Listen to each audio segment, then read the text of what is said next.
10 years of trucks, 10 years of grinding gears and the sharp, echoing clatter of rejected glass.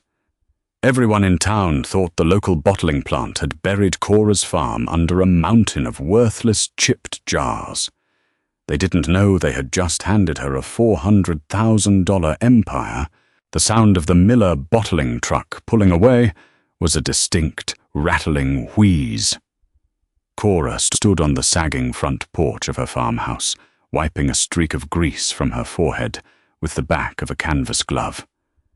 She watched the dust settle in the driveway. The exhaust fumes lingered, mixing with the smell of dry earth and impending rain. That was the last truck. Greg Lawson, the floor manager at Miller, had stood on her porch exactly 10 minutes ago.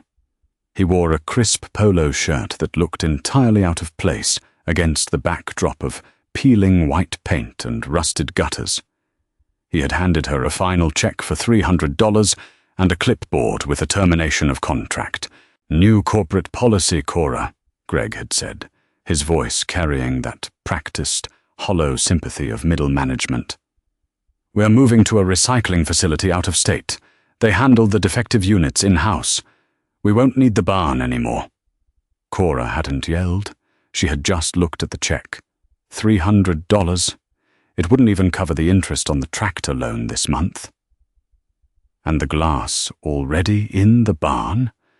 she had asked, her voice flat. Greg shifted his weight, looking anywhere but her eyes. "As per your father's agreement, the storage fee covered disposal liability. Once it's on your property, it's yours. Sorry, kid. Good luck with the harvest." Now he was gone. Cora walked down the porch steps, her boots kicking up small clouds of dust. She bypassed the farmhouse and walked toward the massive galvanized steel and timber barn sitting at the edge of the property line. It used to house a dairy herd back in her grandfather's day. For the last 10 years, it had housed something else entirely. She pulled the heavy sliding door along its rusted track. It shrieked in protest before giving way. Inside, the air was stagnant and hot, smelling of old hay and cardboard. And there, stretching from the front stalls all the way to the back wall, were the pallets. Dozens of them. Hundreds of them. Glass. 10 years ago, Cora's father, Arthur, had been desperate. The farm was bleeding money. The plum orchards were producing, but the wholesale prices had tanked. Arthur needed cash just to keep the bank from chaining the gates. Miller Bottling, located 3 miles down the county highway, produced heavy-duty glass jars for premium pasta sauces and high-end pickles. But their quality control was ruthless. A microscopic cosmetic chip on the base, a slight unevenness in the glass thickness, a bubble in the rim, and the jar was rejected. Disposing of industrial glass cost the plant a fortune. Arthur had offered them a handshake deal. $20 a pallet to dump their defective empty jars in his empty barn. It was supposed to be a temporary fix. 6 months, Arthur had said, just until the plum market rebounded. But the market never rebounded. Arthur got sick, the medical bills piled up, and the trucks kept coming. $20 a pallet became the farm's only reliable income. Cora walked down the narrow aisle between the towers of cardboard boxes. Some of the boxes had degraded, spilling their contents. Thousands of thick, clear, 16-ounce jars caught the thin shafts of sunlight, piercing through the roof slats. It was a graveyard of perfectly useless things. She stopped and picked one up. It was heavy. Good quality flint glass. She ran her thumb along the base. There it was, a tiny crescent-shaped chip in the bottom edge. It didn't affect the structural integrity. It didn't affect the threading at the top, but it meant the jar wouldn't sit perfectly flush on a supermarket shelf, so Miller tossed it. $300, Cora whispered to the empty barn. She looked around at the sheer volume of it. There had to be 50,000 jars in here. Maybe more. To hire a junk removal service to haul them away would cost her thousands. Money she didn't have. The bank had sent their second notice on Tuesday. She had maybe 3 months before they started foreclosure proceedings. She walked out of the barn and looked out over the back acreage. The plum trees were heavy. The deep purple fruit was beginning to drop, rotting in the tall grass because she couldn't afford a crew to pick them. The sweet, fermenting smell of wasted fruit drifted on the warm afternoon breeze. Wasted fruit in the fields, wasted glass in the barn. Cora stood there for a long time. The cynicism she had worn like a coat since her father died felt heavy, suffocating. She was 28 years old, drowning in debt and the proud owner of a trash dump. She looked at the jar in her hand. She looked at the rotting plums. A hard, practical thought slowly began to form in the quiet of the afternoon. She didn't have a grand vision. She didn't have a business plan. She just had a furious, desperate need to not let Greg Lawson and a heartless bank write the final chapter of her family's farm. She turned on her heel and walked toward the tool shed to find her heavy leather work gloves. The first 3 days were nothing but manual labor. Brutal, repetitive, unglamorous work. Cora backed her father's rusted pickup to the barn doors. She manually unloaded 4 pallets of jars, box by degrading box. The dust coated her throat, and by noon her forearms were laced with tiny scratches from the brittle cardboard. She hauled the boxes into the farm's industrial kitchen, a stainless steel addition her father had built in the late 90s during a brief, failed foray into selling pie fillings. The room hadn't been used in years, but the deep bay sinks and the 6-burner commercial gas stove still worked. She stood at the sink, the water running scalding hot. She scrubbed the dust off the first jar, then the second, then the 100th. Her hands pruned, then cracked, the hot water and coarse sponge stripping away her skin. Once washed, she inspected them. The chips were purely cosmetic. Every single thread at the top was pristine. They would hold a standard mason jar lid perfectly. Next came the harvest. Cora didn't sleep. At dawn, she was in the orchard with 3 plastic buckets. She picked the plums that were still good, the overripe, heavy fruit bursting with juice. She picked until her shoulders burned and the buckets were overflowing. She hauled them to the kitchen, washed them, pitted them, and threw them into a massive copper boiling pot. She had no money for fancy ingredients. She used the 50-pound sack of cane sugar sitting in the pantry, a gallon of apple cider vinegar she found in the root cellar, and a bruised basket of habanero peppers she had grown by the back porch. Spicy plum jam. It was an old recipe of her grandmother's, something sharp and sweet that cut through the fat of roasted meats. The kitchen turned into a sauna, the windows fogged over completely. The smell of boiling sugar, tart fruit, and the harsh sting of capsicum filled the air, clinging to Cora's hair and clothes. She stirred the heavy, bubbling vat with a wooden paddle, the heat radiating against her face. She sterilized the chipped jars in a boiling water bath, lifting them out with heavy tongs. Carefully, methodically, she ladled the dark, ruby-red jam into the jars. She wiped the rims, placed the flat lids on top, and screwed down the bands. Pop, pop, pop. The sound of the vacuum seals locking into place echoed in the quiet kitchen an hour later. Cora sat on a stool, nursing a burn on her wrist from splashing sugar. She looked at the counter. 120 jars of dark plum jam. They looked rustic. The glass was thick and substantial. The slight chips at the base, once wiped clean and filled with the dark preserve, didn't look like defects. They looked like character. They looked like they had a history. On Saturday morning, Cora loaded 2 milk crates into her truck and drove to the county farmers' market. It was a tough crowd. The market was dominated by slick, established vendors with branded tents, labels, and expensive woven baskets. Cora had a folding card table and a handwritten piece of cardboard that read, "Spotted Pig Farm, Spicy Plum Preserve, $8. For the first 3 hours, nobody stopped. People walked past, holding their artisanal coffees, their eyes sliding right over her bare-bones setup. Cora sat in a folding chair, feeling the familiar, hollow ache of failure creeping back in. It was a stupid idea. A desperate, stupid idea. Around noon, an older man in a tweed jacket and wire-rimmed glasses paused at her table. He looked at the handwritten sign, then picked up a jar. He held it up to the light, admiring the deep, clear red of the jam. His thumb brushed the base of the jar, feeling the chip. "Irregular glass," he noted, looking at her over his glasses. Cora stiffened. She was ready with an apology, ready to lower the price, ready to explain it away. But something stopped her. She looked at the man, then at the jar. "They're rescued," Cora said. The words tasted strange, but true. "A bottling plant down the road throws them out by the thousand because of those little chips on the bottom.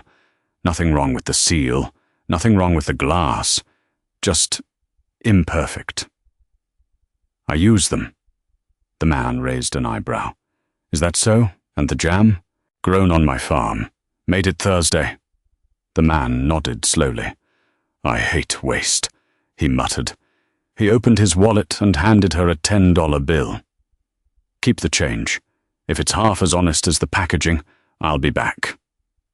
Cora watched him walk away, the heavy jar swinging in a canvas tote bag. It was one sale, $8. It wouldn't save the farm. But by 2 o'clock, the man came back. He didn't have his tote bag. He walked straight up to her table, pulled out a $50 bill, and looked her in the eye. "I need 6 more, he said. "I own a charcuterie shop in the city. Your jam, it doesn't taste like the manufactured sugar paste everyone else is selling. It tastes like real fruit. And the jar, my customers will love the story. Have you got more?" Cora felt a sudden, sharp tightness in her chest. She thought of the sagging barn. She thought of the 50,000 empty jars sitting in the dark, waiting. "Yeah," Cora said, her voice remarkably steady. "I've got more. The city order changed everything. Thomas, the charcuterie owner, didn't just want those 6 jars. He called 3 days later on a crackling cell connection, the background noise of his shop, the hum of deli slicers, the murmur of a lunch rush, buzzing over the speaker. He wanted 50 jars for the weekend." Cora hung up the phone. She stood in the center of the kitchen and stared at the linoleum floor. 50 jars meant 50 pounds of plums. It meant hauling pallets, washing glass, pitting fruit, boiling sugar, and sealing lids. It meant she couldn't do it alone, not if she wanted to sleep more than 2 hours a night. She drove down to the local hardware store, ignoring the engine's ominous rattle, and pinned a handwritten index card to the community corkboard. Cash work, heavy lifting. Must tolerate heat. By Tuesday, she had a crew of 2. Wyatt was a retired diesel mechanic with a blown-out knee who needed supplemental income to cover his rising property taxes. He smelled permanently of motor oil and peppermint chew. Sarah was 19, fiercely quiet, and wore heavy eyeliner. She was saving up to escape the county altogether, viewing the farm as nothing more than a necessary purgatory. They didn't talk much. The nature of the work simply didn't allow for it. Within a week, the farm kitchen mutated into a high-temperature engine room. Wyatt took over the washing station. He didn't just scrub, he engineered. He built a custom rig out of PVC pipe, scrap wood, and a pressure washer nozzle that blasted the decade-old barn dust out of the chipped jars in seconds. He stood in rubber boots for 8 hours a day, soaked to the waist, methodically checking every single seal thread. "Chip on the bottom is character," he grunted one afternoon, tossing a jar that had a hairline fracture near the rim into a trash can. "Crack up top is poison."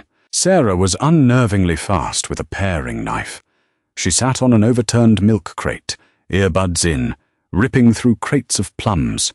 She could pit and slice an entire harvest in an afternoon, her hands stained a permanent, bruised purple that wouldn't wash out. Cora managed the fire. She stood over the commercial burners, her hair tied back with a damp bandana, wielding a heavy steel paddle. Her shoulders burned with a deep, lactic ache that never quite faded, even in her sleep. But when the plums ran out at the end of August, panic flared sharply in her chest.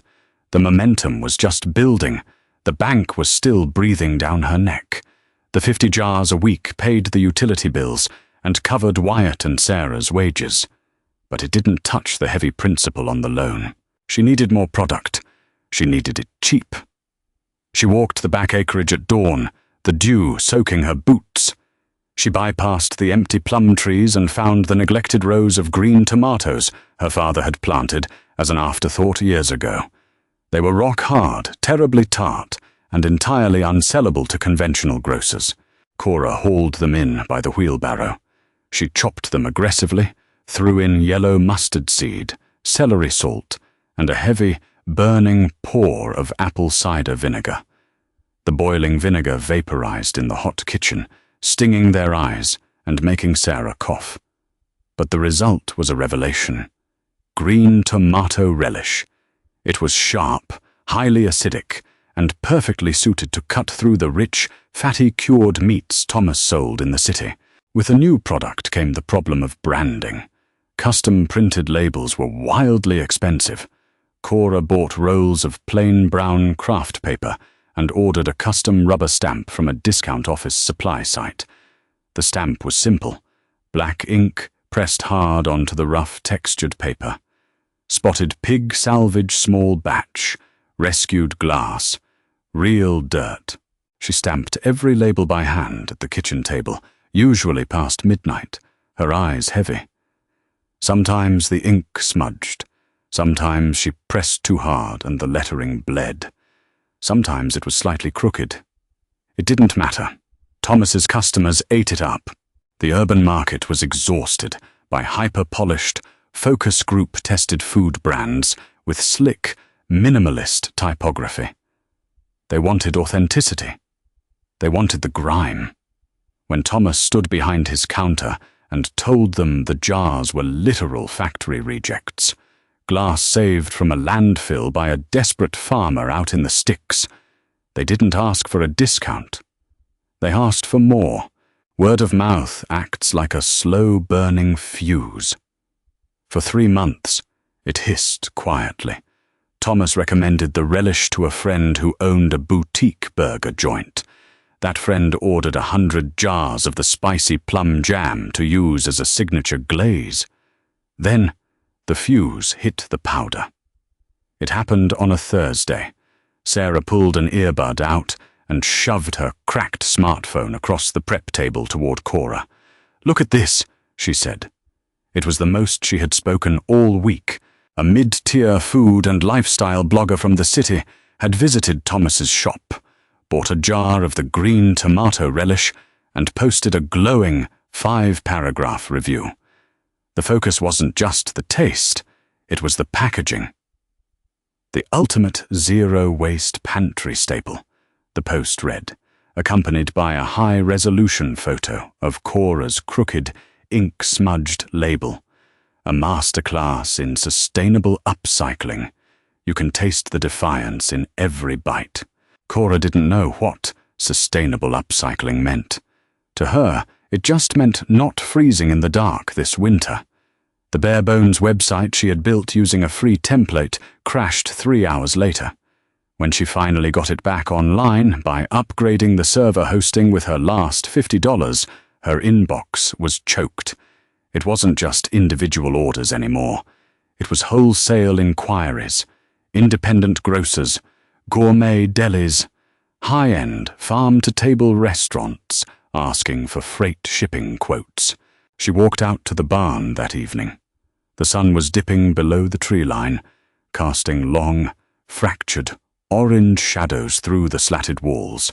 The mountain of cardboard boxes was noticeably smaller at the front. Wyatt had made a dent, but it still stretched deep into the gloom. 10 years of trash. 10 years of her father's desperate compromises. She pulled a cheap, solar-powered calculator from her flannel pocket. Her thumb hovered over the worn plastic keys, the screen barely catching the fading light. 50,000 jars, give or take, wholesale price per unit. 8 ingredients, labor, and overhead per jar. 2 polentessa. Profit margin per unit. 5190. She stared at the digital display. She multiplied it out. If she could empty this barn, if she could process, fill and sell every single defective piece of glass her father had allowed onto this property, it wasn't just survival. It was nearly $400,000. She put the calculator away, the plastic clicking sharply against the silence of the barn. The bank's final notice of intent to foreclose was currently pinned to her refrigerator under a magnet shaped like a peach. It demanded $42,000 by November 1st. Cora looked at the towering, dusty monuments of glass. The cynicism that had defined her 20s didn't vanish, but it hardened into something useful, something sharp as a paring knife. "All right," she said to the empty barn, her voice barely a scrape in the quiet evening. "Let's get to work." October was a blur of boiling vinegar, shattered pallets, and bone-deep exhaustion. Cora took a massive risk. She used the deposit money from a new regional grocery contract to buy a used industrial steam kettle at an auction. It took up half the kitchen and hummed with a terrifying, pressurized power. It allowed her to quadruple her production. Wyatt enlisted his nephew to help haul the glass. Sarah trained a high school friend on the prep station. They drained the farm of every usable scrap of produce.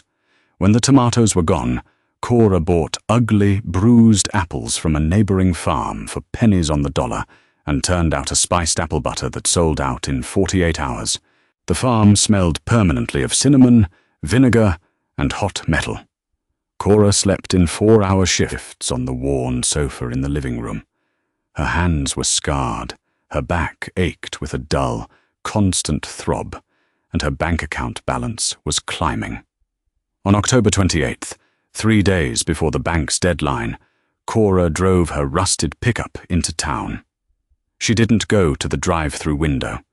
She parked, walked into the sterile, quiet lobby of the regional bank, and asked for the loan officer. The man sitting behind the desk looked at her stained boots and exhausted eyes with a practiced expression of pity. He opened his mouth, likely to offer a speech about difficult times and inevitable transitions. Cora didn't let him speak. She pulled a cashier's check from her jacket and slid it across the polished mahogany desk. $42,000. Paid in full. The officer blinked, looking at the check, then up at her. "Miss Cora, where did this come from?" "I sold some trash," Cora said.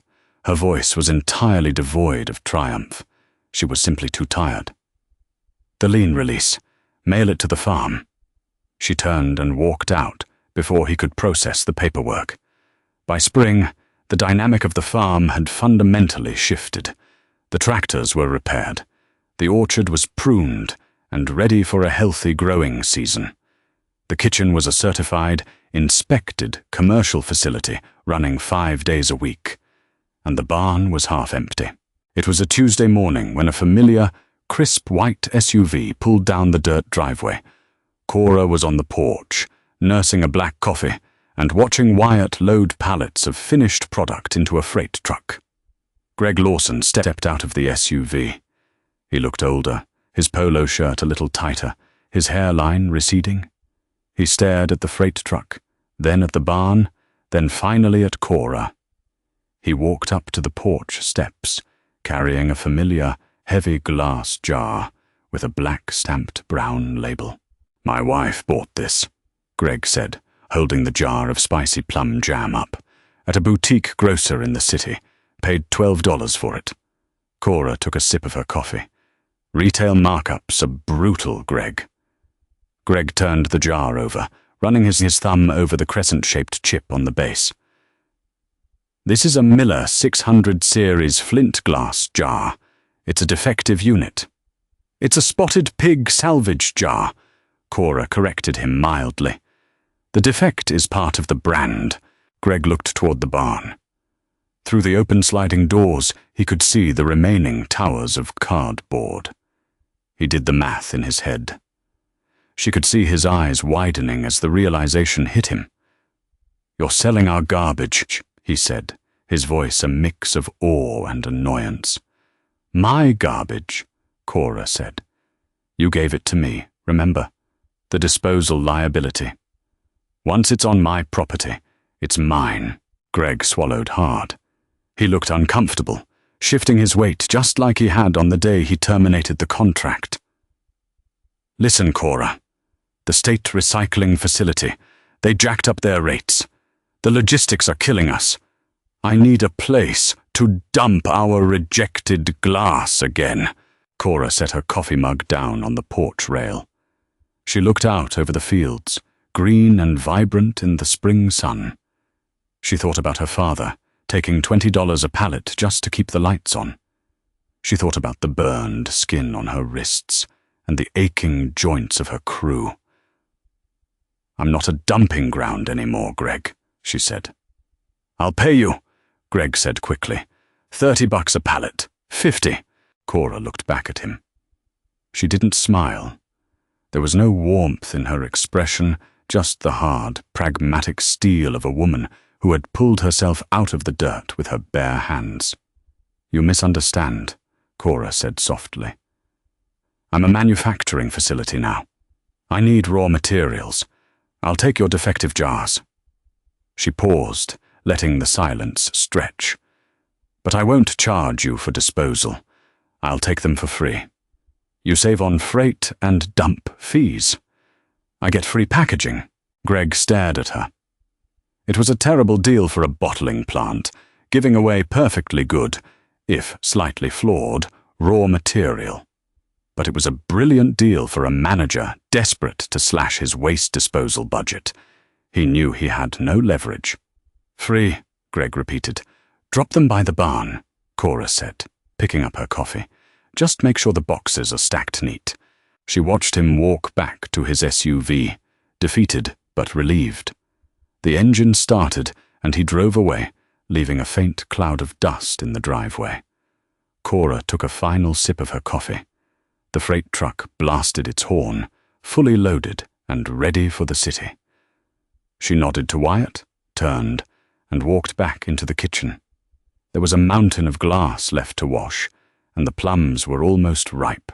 10 years of trash became a $400,000 triumph, proving that sometimes the things the world throws away just need the right person to pick them up. If Cora's grit and refusal to quit resonated with you, don't let this story end here. Hit that like button to support real, grounded storytelling. Share this video with someone who needs a reminder to keep fighting, and subscribe to our channel for more deep dives into businesses built from the dirt up.